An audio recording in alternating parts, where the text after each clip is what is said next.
ಸ್ನೇಹಿತರೆ ನಮಸ್ಕಾರ. ಇವತ್ತು ಕ್ವಶನ್ ರೌಂಡ್ ನಮ್ಮ ಆನ್ಲೈನ್ ಕ್ಲಾಸ್ ಸ್ಟೂಡೆಂಟ್ಸ್ಗೆ ಪ್ರಶ್ನೆ ಕೇಳಿದ್ದೀನಿ. ನವೀನ್ ಕುಮಾರ್, ನಿಮ್ಮ ಪ್ರಶ್ನೆ. ಹಾ ಸರ್, ಅದೇ ಈಗ ನಿಮ್ಮ ಆನ್ಲೈನ್ ಕ್ಲಾಸ್ ಅಲ್ಲಿ ನಮ್ಗೆ ಈಗೇನು ಅಂದ್ರೆ ಈಗ ವೀಕ್ಲಿ ಕ್ಲಾಸ್ ತಗೊಂತಿದ್ರಲ್ಲ ಸರ್, ಇದನ್ನ ಹಲೋ. ಕೇಳಿ, ಕಂಟಿನ್ಯೂ ಮಾಡಿ.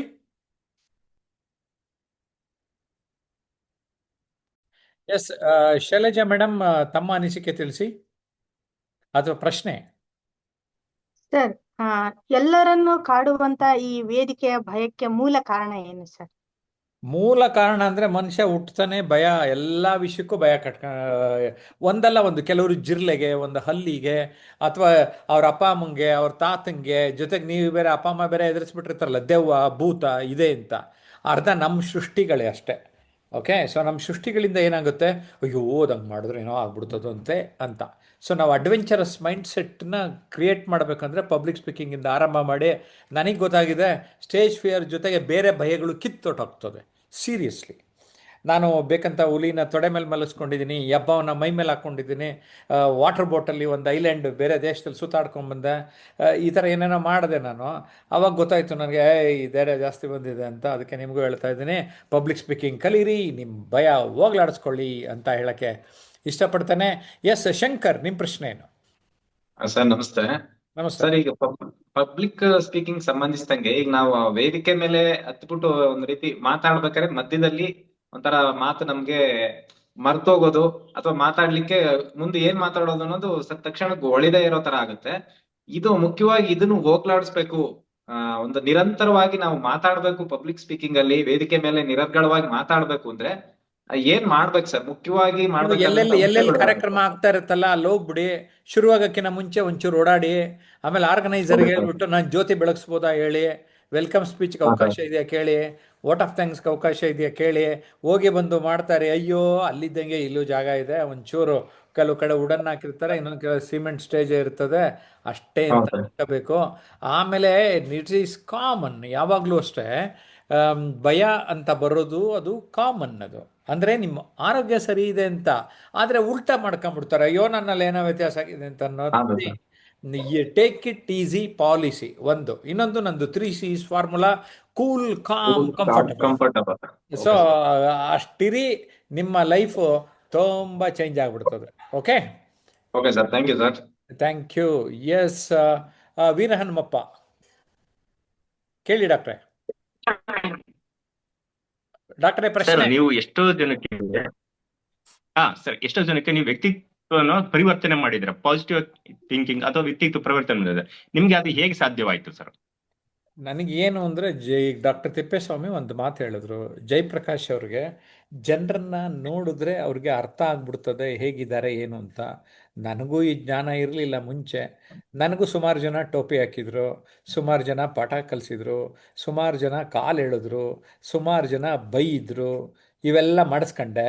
ಆದರೆ ಎಲ್ರಿಗೂ ನಾನು ಸೈಲೆಂಟಾಗಿ ಉತ್ತರ ಕೊಡೋದು ಹೆಂಗೆ? ನಾನು ಏನೋ ಜೀವನದಲ್ಲಿ ಅಚೀವ್ ಮಾಡ್ತಾ ಇರಬೇಕು. ಆವಾಗ ಆ ಜನ ಎಲ್ಲ ಏನು ಮಾಡಿದ್ರು, ಅವಮಾನ ಮಾಡಿದ್ರು, ಸನ್ಮಾನ ಮಾಡೋಕ್ಕೆ ಶುರು ಮಾಡಿದ್ರು. ಜಯಪ್ರಕಾಶ್ ನಮ್ಮ ದೂರದ ಚಿಕ್ಕಪ್ಪನ ದೊಡ್ಡಪ್ಪನ ಮಗ, ನಮ್ಮೂರ ಕಡೆಯವರು. ಸರ್ ನೀವು ಯಾವನಾಗ್ತಿ ಹೇಳಿ? ನಮ್ಮ ಅಳಿಸಂದ್ರದ್ನಾಗ್ತಿ ಹೇಳಿ, ಏನಾಗ್ತಿ ಹೇಳಿ? ಇನ್ನೊಂದು ಗಾಣಸಂದ್ರದ್ನಾಗ್ತಿ ಹೇಳಿ ಇದೆ, ಅದೋ ಅಂದ್ಕೊಂಬಿಟ್ಟಿದ್ದೆ. ಈ ಅಸೋಸಿಯೇಟ್ ಮಾಡ್ಕೊಳಕ್ಕೆ ಶುರು ಮಾಡಿದ್ದಾರೆ. ನಮ್ಮ ಪಾಡಿಗೆ ನಾವು ಸೀದಾ ಬೆಳೀತಾ ಬರಬೇಕು. ಅವರೆಲ್ಲ ಉತ್ತರ ಕೊಡಲೇಬಾರದು. ನಮ್ಮ ಪಾಡಿಗೆ ನಾವು ನಮ್ಮ ಮೇಲೆ ವರ್ಕ್ ಮಾಡ್ಕೋಬೇಕು. ಲೈಫು ನಮ್ಮದೇನೆ ಅಂತ ಅರ್ಥ ಮಾಡ್ಕೊಂಡು ನಾನೇನು ಮಾಡಿದೆ ಅಂದರೆ, ನನ್ನ ಕೆಲಸ ಏನು ಮಾಡಬೇಕು ಅದ್ರ ಕಡೆ ಗಮನ ಕೊಟ್ಟೆ. ಯಾರ್ಯಾರು ಆ ಥರ ಹೇಳ್ತಾಯಿದ್ರು, ಒಬ್ಬರು ನನಗೆ for example, Jayaprakash you can't become an international trainer ಅಂದರು. ಅವರೆಲ್ಲ 2-3 ಸರಿ ಫೇಲ್ ಆಗಿದ್ದರು. ಆದರೆ ನನಗೆ ಒಂದೇ ಸರಿಗೆ ಇಂಟರ್ನ್ಯಾಷನಲ್ ಟ್ರೈನರ್ ಫಸ್ಟ್ ಅಟೆಂಪ್ಟಲ್ಲೇ ಕೊಟ್ಟರು. ಅವ್ರ ಮುಂದೆನೇ ಕೊಟ್ಟರು. ಯಾರ್ಯಾರು ಹೇಳ್ತಿದ್ರಲ್ಲ ಅವ್ರ ಮುಂದೆನೇ ಕೊಟ್ಟರು. ಅವರೆಲ್ಲ ಸೇರಿಬಿಟ್ಟು ನನ್ನನ್ನು ಲಿಫ್ಟ್ ಮಾಡಿದ್ರು. ತರಬೇತಿಯಿಂದ ಯಶಸ್ಸು ಕೃತಿನಲ್ಲಿ ನನ್ನನ್ನು ಲಿಫ್ಟ್ ಮಾಡಿರೋ ಫೋಟೋ ಹಾಕಿದ್ದೀನಿ ನಾನು. ಹೈದರಾಬಾದಲ್ಲಿ ನಡೆದಿತ್ತದು ಪ್ರೋಗ್ರಾಮ್, ಒಂದು 5 ಸ್ಟಾರ್ ಹೋಟ್ಲಲ್ಲಿ. Literally they have lifted me. That's it. So ನಾವು ಏನು ಮಾಡ್ತೀವಿ, ಎಲ್ರಿಗೂ ಹಂಗಲ್ಲ ಉತ್ತರ ಕೊಡಲೇಬಾರ್ದು. ಅವ್ರು ಅಂತ ಇರ್ತಾರೆ, we have to work on our self and see that ನಾವು ಇವತ್ತಲ್ಲ ನಾಳೆ ನಮ್ಮನ್ನು ಪರಿವರ್ತನೆ ಆಗಬೇಕಂತ ನಾನು ಪರಿವರ್ತನೆ ಆದೆ. ಆಗ ಬೇರೆ ಬೇರೆ ಪರಿವರ್ತನೆ ಪುಸ್ತಕ ಬೇರೆ ಬರೆದಿದ್ದೀನಿ, ನಿಮ್ಗೆ ಗೊತ್ತಿರಬೇಕು. ಸೊ ನನ್ನ ಇಡೀ ಅನುಭವನ ಸೇರಿ ಹತ್ತತ್ರ 3 ವರ್ಷ ವರ್ಕ್ ಮಾಡಿದ್ದೀನಿ ರೀ ಈ ಪಾಯಿಂಟ್ಸ್ 36 ಪಾಯಿಂಟ್ ಮಾಡೋಕ್ಕೆ. ಫಸ್ಟ್ 5 ಪಾಯಿಂಟು 10 25 30 ಹೋಗಿ 36ಕ್ಕೆ ನಿಲ್ಲಿಸಿದೆ. ಓಕೆ, ಫಾರ್ ಎಕ್ಸಾಂಪಲ್ ಕೊನೆಯದು ಯಾವ್ದು ಬಂತು ಗೊತ್ತಾ? ಅಹಂನಿಂದ ಅಭಿಮಾನದೆಡೆಗೆ ಅಂತ ಹೇಳಿದೆ. ನಿಮ್ಮ ಈಗೋ ಬಿಟ್ಟಾಕ್ಬಿಡಿ, ಆ ಜಾಗದಲ್ಲಿ ಅಭಿಮಾನ ಹಾಕ್ಕೊಳ್ಳಿ, ನಿಮ್ಮ ಲೈಫಲ್ಲಿ ನೀವು ಉದ್ಧಾರ ಆಗ್ತೀರಿ ಅಂತ. ಅಷ್ಟೇ ಸರ್, ಗೊತ್ತಾಗ್ತಾ ಇದೆ. ಈಗ ಆನಂದ್ ಥರ ಹುಡುಗ ಮಾತಾಡ್ಸಿದ್ವಿ ಇವತ್ತು ಕ್ಲಾಸಲ್ಲಿ. ಏನಾದ್ರು ಒಂದು ಗೈಡೆನ್ಸ್ ಕೇಳಬೇಕು. ನಿನ್ನ ಕೈಲಾಗುತ್ತೆ ಮಾಡಪ್ಪ, you make an attempt may be a failure, there should not be a failure of an attempt ಅಂತ ಹೇಳ್ತಾನೆ. That's it. ಸೊ ಅವ್ರಿಗೊಂದು ಆಶಾ ಭಾವನೆ ಕೊಡ್ತೇನೆ. ನಿಮ್ಗೆಲ್ಲರಿಗೂ ಗೊತ್ತಿರಲಿ, ಒಂದು, ನಿಮ್ಮೇಲೆ ನಿಮಗೆ ನಂಬಿಕೆ ಇರಬೇಕು. 2, ಅಥವಾ ನಮ್ಮಂಥ ಮಾರ್ಗದರ್ಶಕರ ಮೇಲೆ ನಂಬಿಕೆ ಇಟ್ಬಿಟ್ಟು ನೀವು ಕೆಲಸ ಮಾಡಿದ್ರೆ, just like that you are going to achieve. ಅದಕ್ಕೆ ನನಗೆ ಒಂದು ಧೈರ್ಯ ಇದೆ. ಯಾಕೆಂದರೆ ಈ ಫೀಲ್ಡಿಗೆ ಬಂದು 30 ವರ್ಷ ಆಯಿತು. ಕೆಲವ್ರು ಏನು ಮಾಡಿದ್ದಾರೆ, 10 ವರ್ಷ ತೊಗೊಂಡ್ರು, 15 ವರ್ಷ ತೊಗೊಂಡ್ರು, 20 ವರ್ಷ ತೊಗೊಂಡ್ರು, but they have become achievers. They are happy with what they are having today. That's it. Okay, thank you doctor. ಈಗ ನೆಕ್ಸ್ಟ್ ಸುದರ್ಶನ್. ಸರ್, ಮಾತಾಡುವಾಗ ಆ ಟೈಮು ಮತ್ತೆ ಸ್ಪೀಡ್ ಎರಡನ್ನು ಹೇಗೆ ಮೇಂಟೈನ್ ಮಾಡೋದು? ಬೀಯಿಂಗ್ ಇನ್ ದ ಪ್ರೆಸೆಂಟ್, ಅನುಕ್ಷಣ ಅನುಭವಿಸಲು ಹೇಳ್ತೀನಿ. Yesterday cancel cheque, tomorrow I promissory note, and today is the ready cash ಅಂತ ಹೇಳ್ತಾ ಇರ್ತೀನಿ. ಇವತ್ತಿನ ಈ ಕ್ಷಣನ, spur of a moment, you have to B in that. ಹಾಗಾದರೆ ಥಾಟ್ಸ್ ಹೆಂಗೆ ಬರಬೇಕು? ಥಾಟ್ಸೂ ಹಂಗೆ ಇರಬೇಕು.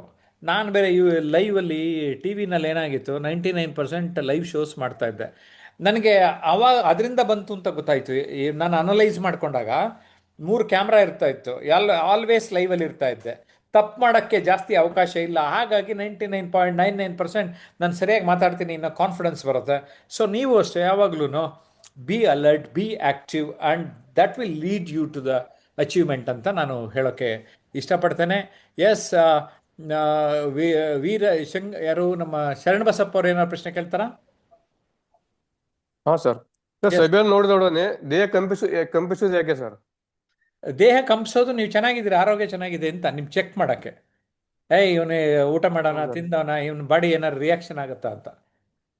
That's common. ಈಗ ಮೀನನ್ನು ತೆಗೆದುಬಿಟ್ಟು ವರಿಕ್ ಹಾಕಿರೋ ಒಲೆ ಎಲ್ಲ ಒದ್ದಾಡಬೇಕು. ನಾವು ಅಷ್ಟೇ, ಆ ಸನ್ನಿವೇಶ ನಮಗೆ ಹೊಸ್ತಾಗಿರ್ತದೆ ಅಷ್ಟೇ. ಏನು ಟೆನ್ಷನ್ ಮಾಡ್ಕೋಬೇಡಿ. ಓಕೆ, ಇನ್ಯಾರಾದರೂ ಏನಾದ್ರು ಪ್ರಶ್ನೆ ಕೇಳಬೇಕು ಅಂದರೆ ಕಾಮೆಂಟ್ ಮಾಡಿ, ನಾನು ಕಾಮೆಂಟಿಗೆ ರಿಪ್ಲೈ ಮಾಡ್ತಾನೆ. ಬೆಸ್ಟ್ ಕಾಮೆಂಟ್ ಅಥವಾ ಬೆಸ್ಟ್ ಕ್ವಶನ್ಗೆ I am going to answer. Naveen, ಏನಾದ್ರು ಕೇಳಬೇಕು ಅಂತ ಇದ್ದೀರಾ? ಹಾ ಸರ್, ಸ್ಟೇಜ್ ಮೇಲೆ ಅದ್ಭುತವಾಗಿ ಆಕ್ಟ್ ಮಾಡೋರ್ಗಿಂತ ಮಾತಾಡೋರು ತುಂಬಾ ಪವರ್ಫುಲ್ ಅಲ್ವಾ ಸರ್? ಸಿ, ಆ್ಯಕ್ಟಿಂಗ್ ಯಾರೋ ಒಬ್ರು ಡೈರೆಕ್ಟ್ ಮಾಡ್ತಾ ಇರ್ತಾರೆ, ಅವು ಕೈ ಹಿಂಗಳ್ಳಾಡ್ಸು, ಈ ಡೈಲಾಗ್ ಹೇಳು ಅಂತ ಹೇಳಿರ್ತಾರೆ.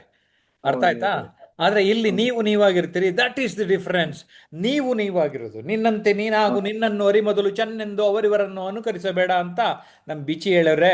ನೀವು ನೀವಾಗಿ, ಲೈಫ್ ನಮ್ದೇನೆ, ನಮ್ಮ ಥರನೇ ಇರೋಣ, ನಾವಾಗೋಣ. ಏನಂತೀರಿ? ಕಾಮೆಂಟ್ ಮಾಡಿ. ಓಕೆ, ಸೊ ಅದರ ಆಚೆಗೆ ನಮ್ಮ ಆನ್ಲೈನ್ ಆಫ್ಲೈನ್ ಕ್ಲಾಸ್ ಬರಬೇಕು ಅಂದರೆ 9341259267ಗೆ ಕರೆ ಮಾಡಿ. ಬಾಯ್ ಬಾಯ್.